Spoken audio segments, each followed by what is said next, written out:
introvert, let's say I'm extrovert. Even if I but sometimes I know how to get hurt.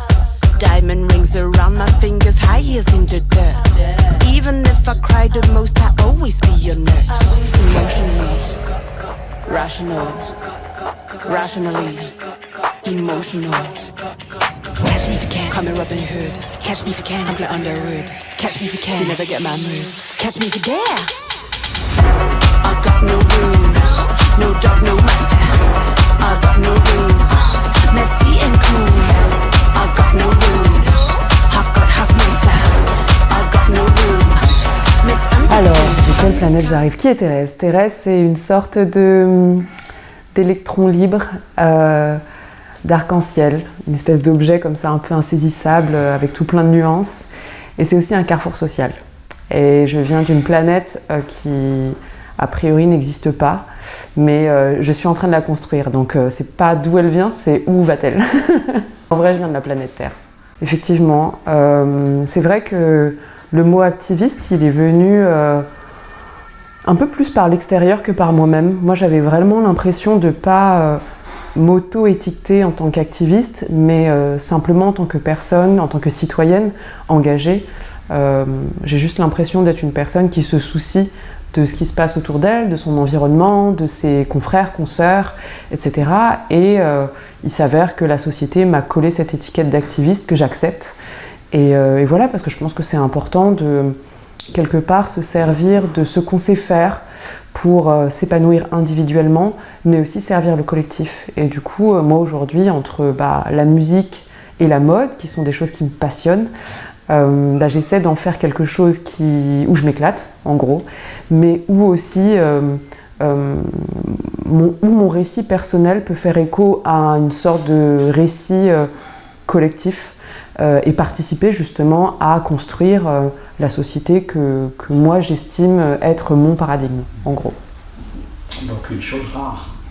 Peut-être, je sais pas si c'est si rare, j'ai l'impression qu'il y en a de plus en plus aujourd'hui, mais que parfois les personnes ont du mal ou n'osent pas poser des mots dessus, parce que ça fait peur en fait, affirmer son point de vue, affirmer sa position, ça engendre parfois des désaccords publics aussi, notamment quand on est justement un personnage public, et c'est pas toujours facile à assumer, mais je pense que c'est important. Oui, tu le chantes notamment dans No Rules, I've Got No Rules. Oui. Alors, bon, c'est génial en fait de ne pas avoir de règles. Et c'est tout à fait toi. Oui, mais en fait, je crois que j'ai beaucoup dans ma vie voulu me conformer à des règles, à des modèles, parce qu'on m'avait un petit peu vendu que ça allait me rendre heureuse de ressembler à telle personne ou de faire les choses comme ci ou comme ça. Et je me suis rendu compte par l'expérience, empiriquement, que plus j'avançais et plus j'essayais de coller à certaines règles, et moins en fait je me sentais épanouie et heureuse.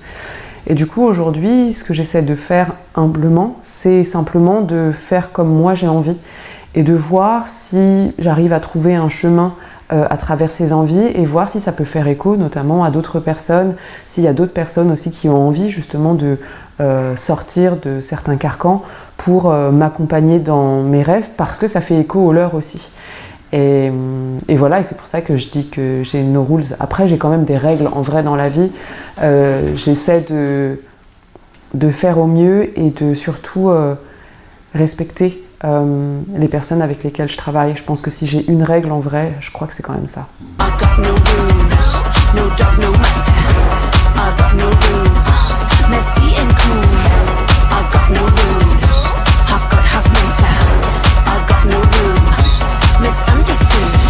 Oui, complètement. En fait, je crois que, encore une fois, cette société, nos éducations, etc., nous ont vendu une certaine forme de perfection, comme si elle était atteignable, comme si l'être humain était, en évolution constamment positive, comme si on partait d'ici et qu'on avait un point d'arrivée très précis où il fallait cocher tout plein de cases et monter une sorte d'ascenseur ou d'escalier. Alors moi je me suis rendu compte quand même que la vie c'était plus ça que ça. et que ça n'avait pas d'ordre et que c'était une suite d'événements complètement absurdes presque qui nous arrivaient et que c'était complexe surtout et que l'être humain était complexe, que l'être humain est paradoxal, que l'être humain peut vouloir une chose et son contraire au même moment ou alors à des moments différents dans la vie et que c'est ça qui nous compose et quelque part parfois, on n'est même pas capable de comprendre ce qui se passe à l'intérieur de notre tête, le conflit qu'on a à travers nos émotions, les sentiments paradoxaux qu'on peut avoir par rapport à une situation, par rapport à des personnes qui nous entourent. Et quelque part, je me dis que pour vivre de façon la plus paisible possible, pour souffrir le moins possible, parce que la vie est déjà dure, il faut apprendre quelque part petit à petit à accepter ce qui nous arrive, accepter de ne pas comprendre, pardonner les gens parce qu'on se pardonne soi-même aussi de nos contradictions, des erreurs qu'on peut faire. Parfois on n'a pas envie de faire du mal à quelqu'un mais on le fait quand même malgré nous, parfois on ne le sait même pas. Et donc en fait il faut comprendre que chaque personne a son propre prisme et on n'a pas tous la même vision, on n'a pas tous les mêmes rêves, les mêmes envies et que c'est pas grave de ne pas être d'accord. Donc voilà, enfin, c'est un peu tout ça que j'ai envie de dire à travers ma musique et oui, et je pense que plus on se pardonnera soi-même et plus on arrivera à pardonner les autres et en fait mieux on vivra ensemble et quelque part on n'a pas le choix, on est tous là. Donc l'idée c'est pas de se demander quel type de population on va éradiquer pour tel et tel critère, mais plus comment on fait pour cohabiter. Et l'actualité dans ce moment, justement, j'aimerais que les gens se souviennent de ça, parce qu'aujourd'hui on est encore en train de diviser des camps, on demande encore aux gens de prendre position pour tel ou tel type de population, plutôt que de se dire comment on fait en fait pour œuvrer pour une sorte de paix, pour se dire que chacun a ses raisons, qui sont légitimes via leur propre prisme, mais qu'au global, en fait, on passe notre temps plus à se déchirer qu'à essayer d'apaiser les choses pour sauver le plus de vies possible, plutôt que de les faire partir en fumée pour des questions idéologiques. Moi, j'ai beaucoup de questions. Ma vie est faite de questions, j'ai l'impression d'être un gros point d'interrogation, et j'ai peu de réponses. En revanche, ce que je sais, c'est qu'aujourd'hui, c'est important de se poser cette question-là. En fait, souvent je remarque que on a tendance, et moi y compris, je me sens pas en dehors de la population, je me sens pas ni supérieure, ni rien. On est tellement pris dans un flot, aujourd'hui tout va tellement vite qu'on oublie de se poser la question du pourquoi on fait les choses. Pourquoi en un mot et pourquoi en deux mots aussi. Et je crois que c'est important à un moment donné de prendre du recul et de se poser cette question-là et de savoir pourquoi et notamment comment aussi on veut faire les choses. Le progrès technologique de ces dernières années accélère tous les mouvements et ne permet pas au cerveau humain de prendre suffisamment de recul pour orienter quelque part la direction dans laquelle on va. Aujourd'hui, l'intelligence artificielle, les GAFAM décident pour nous ce que sera notre futur et je pense qu'il est important de prendre conscience qu'on a aussi une forme de pouvoir dans cette réflexion et aussi et notamment dans l'action. Et du coup, quelque part, Metaverse, c'est une invitation à se poser cette question-là pour savoir où on veut aller en fait et ne pas subir simplement la direction que nos dirigeants et dirigeantes ou les grosses entreprises tracent pour nous, quoi.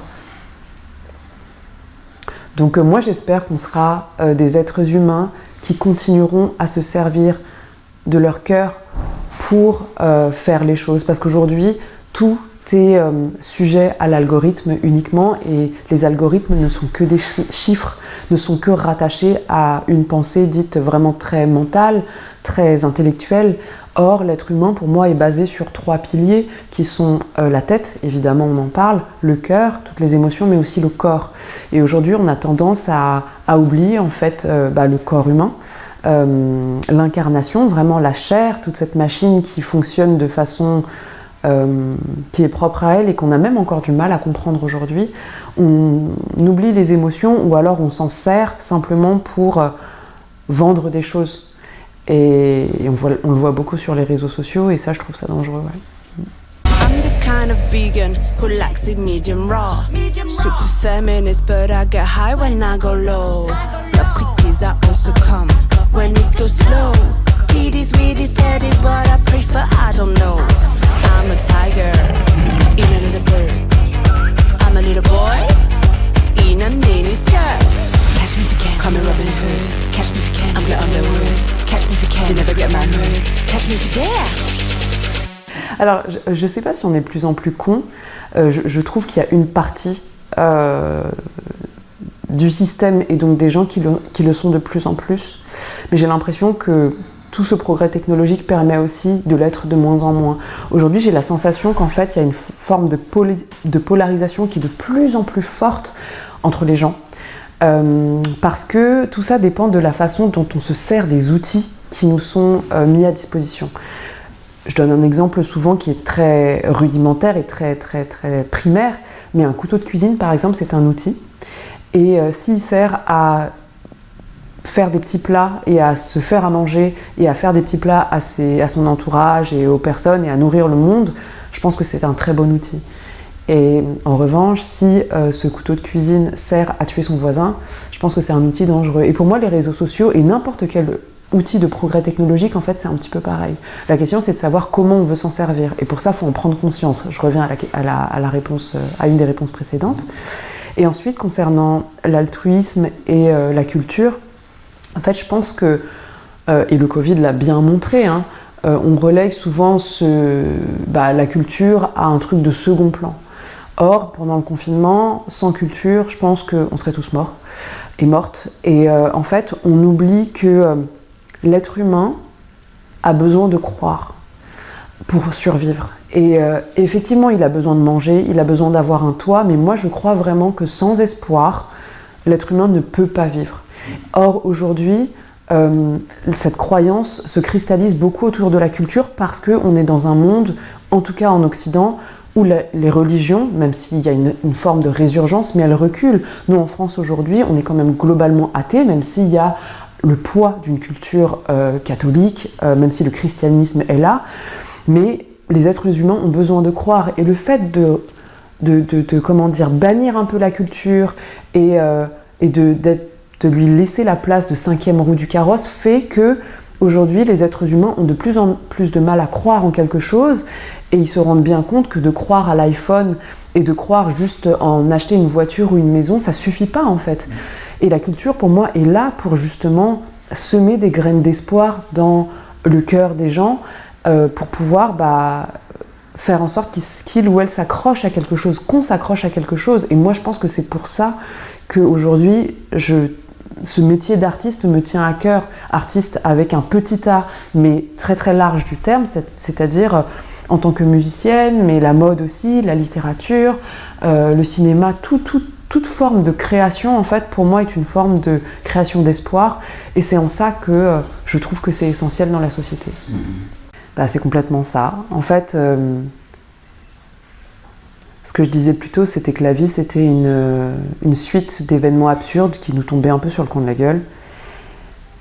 Et on n'a pas tellement de pouvoir dessus. On en a un petit peu, mais très peu.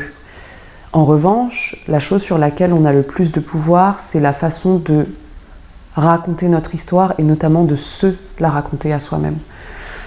Et du coup, je pense que ce qui m'a beaucoup servi dans la vie, c'est cette forme d'optimisme qui me traverse et qui me permet en fait de voir les événements comme des sources d'apprentissage.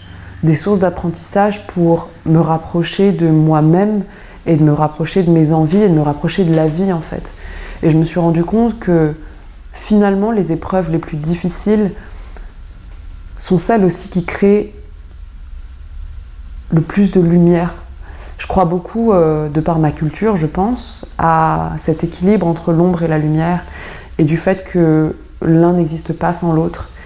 Et la capacité de l'être humain, la capacité créatrice de l'être humain, c'est cette force de transformation entre justement les merdes qui nous arrivent quelque part et la capacité d'en faire autre chose, de prendre toute cette négativité et de la digérer et d'en écrire des chansons par exemple, d'en faire des œuvres littéraires, d'en faire des films, etc., de pouvoir transmettre cette épreuve individuelle difficile en récit pour peut-être soulager aussi d'autres personnes, pour en faire justement ce récit commun dont je parlais au début de l'interview. Et en fait, cette catharsis personnelle, elle est souvent collective. Et ouais, moi, voir la mort quelque part de si près à travers ma transplantation et tout, due à cette maladie qui s'appelle la polykystose hépatorénale héréditaire, que j'hérite de ma maman, ça m'a permis en fait de prendre conscience que mon corps, c'était pas simplement ce que la société voulait en faire, c'est-à-dire c'est pas qu'une enveloppe de séduction, c'est pas que de savoir si mes seins sont trop petits ou si je suis trop grosse, trop mince, si mes mollets sont trop comme ci, est-ce que je suis trop bridée, est-ce que etc. C'est de se rendre compte que le corps c'est un véhicule qui nous permet d'expérimenter la vie, c'est un corps qui nous permet d'être en contact avec d'autres personnes, c'est un corps qui nous permet de manger des choses bonnes et de ressentir que c'est bon en fait, et de pouvoir avoir ces émotions et ce cerveau qui nous permettent d'écrire des chansons et d'entrer en lien les uns les unes avec les autres et de profiter simplement de cette expérience éphémère qui est la vie. Donc voilà, je pense que c'est pas rien et peut-être que sans cette maladie, sans cette épreuve difficile, je m'en serais peut-être pas rendu compte à ce point et j'apprécierais pas autant chaque minute que je passe aujourd'hui à simplement prendre mon petit déjeuner, me lever, pouvoir dire je t'aime aux gens que j'aime, pouvoir continuer à monter sur scène parce que je remonte sur scène depuis peu et qu'est-ce que c'est bon en fait, tout simplement. Toujours de la bonne folie en perspective. C'est vrai que Toujours Trop parle de tout ce que je viens d'évoquer en fait. On a toujours l'impression d'être toujours trop grosse, mince, rousse, peu importe quoi, grosse, ou jamais assez douée, bonne, etc. Et encore plus en tant que femme dans cette société. Et en fait, paradoxalement, je me rends compte que plus je vieillis et plus la société me rappelle que quelque part ma date de péremption n'est pas loin, que ce soit dans l'industrie de la musique, dans le monde du travail, dans le rapport à la séduction, etc. Et à la fois, étrangement, plus je vieillis et mieux je me sens dans ma peau. Et du coup, l'idée, c'est un peu de déformater ce regard qu'on peut avoir sur notre corps. Et moi, mon objectif avec cette chanson, c'est d'offrir au monde ce que j'ai pu apprendre cette dernière année à travers ma transplantation et pour pouvoir se libérer, en fait, de toutes ces injonctions-là, au moins temporairement, parce que c'est jamais facile de se libérer totalement de quelque chose, je crois. Et de se sentir vivant. Et donc cette campagne tombait à pic. En fait, cette année, j'ai été une sorte d'artiste associée au Palais de la Porte Dorée, qui est donc le musée de l'histoire de l'immigration, dans le 12e arrondissement de Paris. Et donc j'ai fait toute une série de tables rondes, un shooting. Là, je suis dans l'expo temporaire du musée aussi, que je vous invite à aller voir. Et le 10 novembre, voilà, ce sera quelque part le point d'orgue de cette collaboration avec le musée, puisque je joue au musée même, et j'ai eu une carte blanche pour inviter d'autres artistes. Et du coup, j'ai invité Loman, qui est un artiste franco-japonais en première partie. Et juste après mon set, il y aura Sushi, qui viendra faire un DJ set. Donc voilà, il y aura plein de surprises pendant ce concert et je vous invite fort à prendre vos places parce que ce sera mon dernier concert à Paris de 2023. Et comme on ne sait pas de quoi l'avenir est fait, il faut venir très vite. Merci beaucoup Thérèse. Merci à toi. Merci beaucoup. Et prenez soin de vous.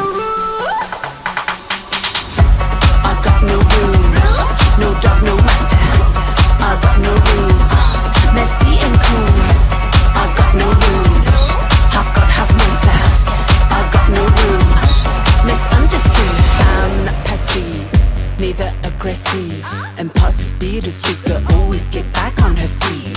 I'd never be down on my knees, but I have to confess, Asian, African, American, alien, real freedom is complex.